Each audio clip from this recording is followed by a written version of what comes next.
வணக்கம், நான் உங்கள் ஷெஃப் தீனா. நம்மளோட ஷெஃப் தீனாஸ் கிச்சனில் நீங்கள் கேட்ட மாதிரி இந்த எண்ணெய் கத்திரிக்காய் பண்ணியிருக்கோம். இந்த எண்ணெய் கத்திரிக்காய் நிறைய பேருக்கு டவுட்ஸ்லாம் இருக்குது. அந்த மசாலா குக் பண்ணும்போது அந்த பேஸ்ட் அதிகமாகிடுச்சுன்னா எப்படி இருக்கும், டேஸ்ட் வருமா வராது சொல்லி நான் கரெக்டாக அந்த மெஷர்மெண்ட்டில் சொல்லியிருக்கேன். அதாவது அந்த ப்ரிப்ரேஷன் கம்ப்ளீட் ஆகும்போது உங்களுக்கு வெங்காயம் தக்காளி குக் பண்ணி முடிச்ச பிறகு அந்த பேஸ்ட் ஆட் பண்ணணும். பேஸ்ட் ஆட் பண்ண பிறகு கத்திரிக்காய் ஆட் பண்ணணும். அதுக்கப்புறம் இந்த புளித்தண்ணி ஆட் பண்ணி செமி கிரேவி ப்ரிப்ரேஷனாக கொடுக்கணும்.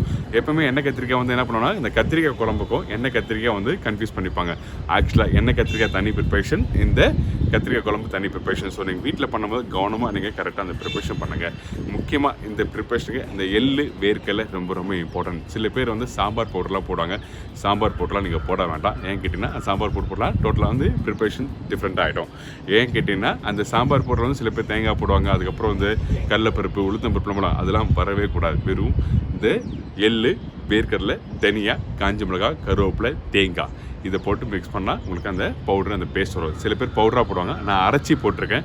நீங்கள் கண்டிப்பாக வீட்டில் ட்ரை பண்ணி பாருங்கள். அதுக்கு முன்னாடி இந்த ப்ரிப்பரேஷனுக்கு தேவையான பொருட்கள் நம்ம என்னென்னு பார்த்தலாமா? இப்போது எண்ணெய் கத்திரிக்காய் தேவையான பொருட்கள்: கத்திரிக்காய் 4 நம்பர், வேர்க்கடலை 1.5 ஸ்பூன், வெள்ளை எள்ளு 1.5 ஸ்பூன், தேங்காய் 1.5 பத்தை, முழுதனியா 1 ஸ்பூன், மஞ்சள் தூள் தேவையான அளவு, இஞ்சி பூண்டு பேஸ்ட் 1 ஸ்பூன், புளி ஒரு லெமன் சைஸ், மிளகாய் பவுடர் 1/2 ஸ்பூன், தக்காளி 1.5 தக்காளி, தனியா பவுடர் 3/4 ஸ்பூன், கொத்தமல்லி தேவையான அளவு, மிளகு 3/4 ஸ்பூன், கருவேப்பிலை தேவையான அளவு, வெங்காயம் 1 நம்பர், காஞ்ச மிளகாய் 6 நம்பர், உப்பு தேவையான அளவு. இப்போது சின்ன பேன் எடுத்துக்கோங்க.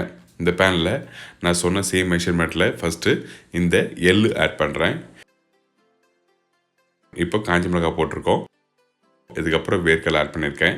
தனியா, கருவேப்பிலை, தேங்காய், மிளகு 1/2 ஸ்பூன். இதெல்லாம் போட்ட பிறகு நம்ம ஸ்லோ ஃப்ளேமில் எப்போவுமே தேங்காவை நல்லா வதக்கணும். ஸ்லோ ஃப்ளேம் ஹை ஃப்ளேமில் வச்சு பார்த்திங்கன்னா தேங்காவோட அந்த டேஸ்ட் வந்து பதம் வந்து மாறும். ஸோ அதனால் ஸ்லோ ஃப்ளேமில் வச்சு பார்த்தீங்கன்னா இந்த மாதிரி கோல்டன் ப்ரௌன் கலர் உங்களுக்கு வந்துடும்.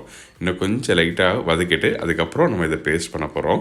ஸோ இப்போ இந்த கலரில் ஸ்லோ ஃப்ளேமில் பார்த்தீங்கன்னா அந்த தேங்காய் தனியா வேர்க்கடலை எல்லாமே நல்லா வறுத்து வந்துடும். இதுக்கப்புறம் நம்ம பேஸ்ட் பண்ணலாம். ஃபஸ்ட்டு ஒரு சின்ன பேனில் ஆயில் போடுங்க. இப்போ ஃபஸ்ட்டு கத்திரிக்காய் வந்து ஒரு 30 to 40% லைட்டாக குக் பண்ண போகிறோம். அந்த ஆயில் சூடான பிறகு ஃபஸ்ட்டு லைட்டாக மிளகு ஆட் பண்ணுறோம். அந்த கத்திரிக்காய் லைட்டாக வதங்கி வர டைமில் நம்ம கிட்ட இருக்க கருவேப்பிலை ஆட் பண்ணுறோம். இந்த கத்திரிக்காய் எதுக்காக தனியாக நம்ம குக் பண்ணுறக்கிட்ட நிறைய பேருக்கு அந்த விஷயம் தெரியாது. ஃபஸ்ட் இந்த ஆயில் லைட்டாக வதங்கும் போது உங்களுக்கு வந்து கத்திரிக்காய் வந்து ப்ரிப்ரேஷன் கம்ப்ளீட்டாக வர டைமில் முழுசாக தெரியணும். ஸோ இந்த எப்போவுமே வந்து எண்ணெய் கத்திரிக்காய் சில பேர் என்ன பண்ணோன்னா அந்த ஃபுல்லாக கிரேவிலே சில பேர் குக் பண்ணும்போது என்னென்னா அந்த கத்திரிக்காய் ஃபுல்லாக ஸ்மாஷ் ஆகிடுச்சுன்னா உங்களுக்கு நல்லா இருக்காது. நம்ம வறுத்து அந்த பேஸ்ட் பண்ணி போடுறோம் பார்த்திங்களா, அந்த பேஸ்ட்டோட அந்த கத்திரிக்காயும் கொஞ்சம் லைட்டாக அந்த க்ரன்ச்சியாக இருந்தால் தான் உங்களுக்கு சாப்பிடும்போது அந்த எண்ணெய் கத்திரிக்காய் சாப்பிட்ற ஃபீல் இருக்கும். அதனால் எப்போவுமே வந்து அந்த கத்திரிக்காய் கொஞ்சம் லைட்டாக எண்ணெயில் வதக்கிட்டு அதுக்கப்புறம் வந்து ஃபைனல் ப்ராடக்ட்டில் போட்டு மிக்ஸ் பண்ணி குக் பண்ணினா உங்களுக்கு நல்லா வரும். இப்போ கத்திரிக்காய் கரெக்டாக 30 to 40% அளவுக்கு நான் குக் பண்ணியிருக்கேன். இதுக்கப்புறம் ஒரு பேனில் திருப்பி கொஞ்சம் லைட்டாக ஆயில் ஆட் பண்ணுறோம்.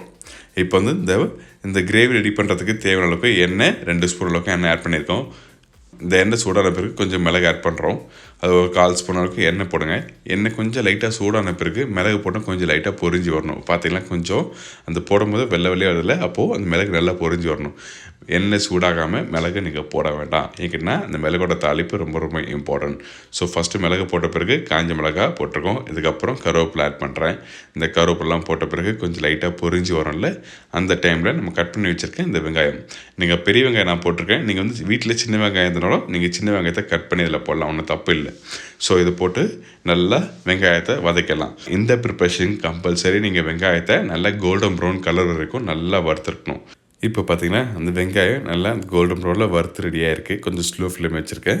இந்த டைமில் நம்மக்கிட்ட இருக்க இந்த அரைச்சி வச்சுருக்க இஞ்சி பூண்டு, இந்த இஞ்சி பூண்டு எப்போவுமே வந்து இந்த மாதிரி கறி ப்ரிப்பரேஷனில் யூஸ் பண்ணும்போது இஞ்சி எந்த அளவோ அதே அளவு பூண்டு இதில் போட்டிருக்கோம்.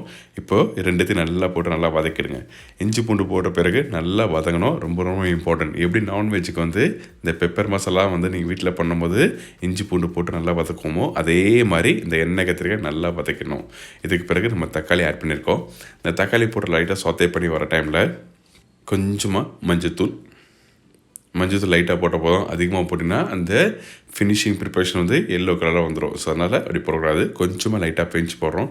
ஏன்னா இந்த ப்ரிப்பரேஷன் எப்பவுமே அந்த மிளகாய் போடுற கலரும் ப்ளஸ் அந்த பேஸ்ட் அரைச்ச அந்த கலரும் டுகெதராக சேர்த்து அந்த ப்ரௌனிஷ் ஆரஞ்சு கலர் வரும். அதனால் ஃபஸ்ட்டு கொஞ்சம் மிளகாய் தூள் போட்டிருக்கோம்.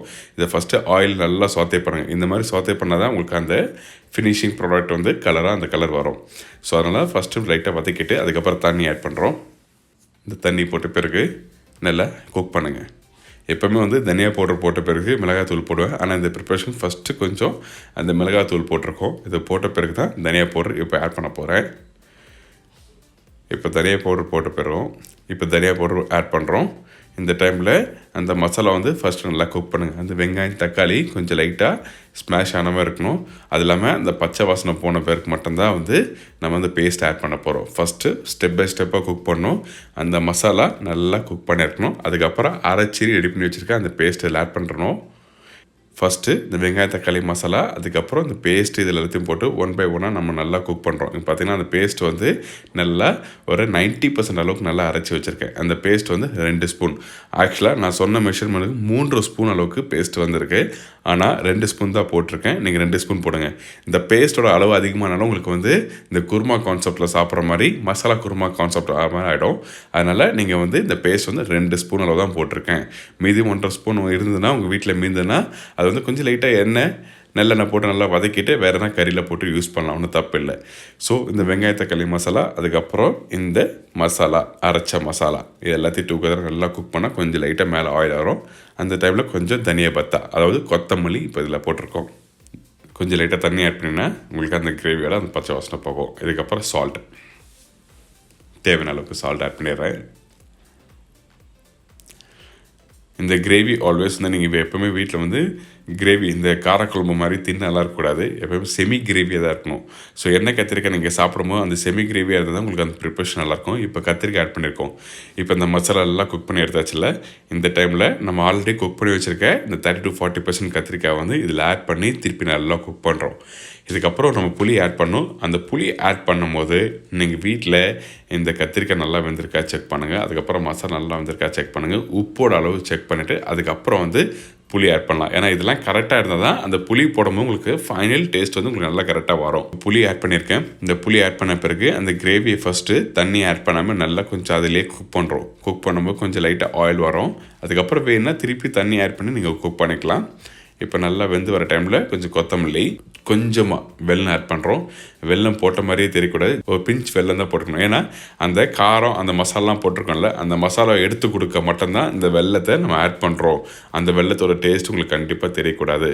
இப்போ ரெடியான இந்த எண்ணெய் கத்திரிக்காய் ஒரு சுவையான ஒரு ப்ரிப்பரேஷன் ரெடி பண்ணியிருக்கோம். கண்டிப்பாக வீட்டில் ட்ரை பண்ணி பாருங்கள். நீங்கள் வீட்டில் ட்ரை பண்ணும்போது பிரியாணி, பிரிஞ்சி, வெள்ளை சாத்தோடு சாப்பிட்லாம்.